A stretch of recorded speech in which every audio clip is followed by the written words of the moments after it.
Divendres 15, valencià, repàs acumulatiu, pàgina 81. Activitat 1.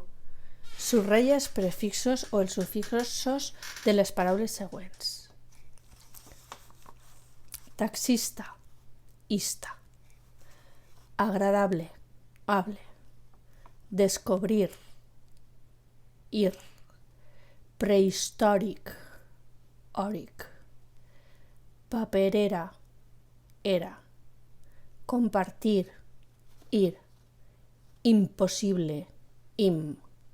Equipatge, atge. Molt bé. 2. Activitat 2. Completa les oracions següents amb el tipus de paraula que es demana en cada cas. Aquí, demostratiu de llunyania. Visc en aquella caseta blanca d'allà. Següent. Miquel és amic vostre? Miquel és amic vostre? 3. La motxilla seua és roja. 4. Avui vindrà molta gent al concert. 5.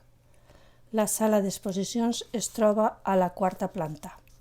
6. Aina s'ha comprat 3 camisetes.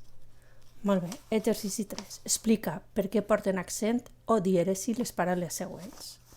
Raïm porta dièresi per indicar que ahir no fa dictong. País porta accente perquè és una paraula aguda acabada en vocal més S. Aqüeducte porta dièresi per a indicar que la U es pronuncia. Món porta accent diacrític perquè permet diferenciar-la de món, possessiu àtom. Per exemple, mon pare. Molt bé. L'activitat 4 és copiar el dictat sense cap falta i amb bona lletra. I anem a l'autoavaluació. Aquí tenim que dir si és la correcta la A o la B. 1.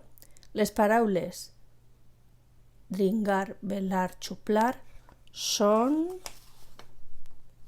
onomatopèiques. B. Onomatopèiques. Els adverbis són paraules A. Variables, B. Invariables. La B. Invariables. El número 67 s'escriu amb lletra. 67 sense guionet i 67 amb guionet. La resposta correcta és la B, amb guionet. L'adverbi més és complement de l'adjectiu en més gran A, B, més junt. La correcta és la A, més gran. Perdó. La 5. Porten guionet paraules compostes com parasol. A, B, parallamps. La resposta correcta és A, parasol. Repetisc. 1, B. 2, B. 3, B. 4, A. 5, A.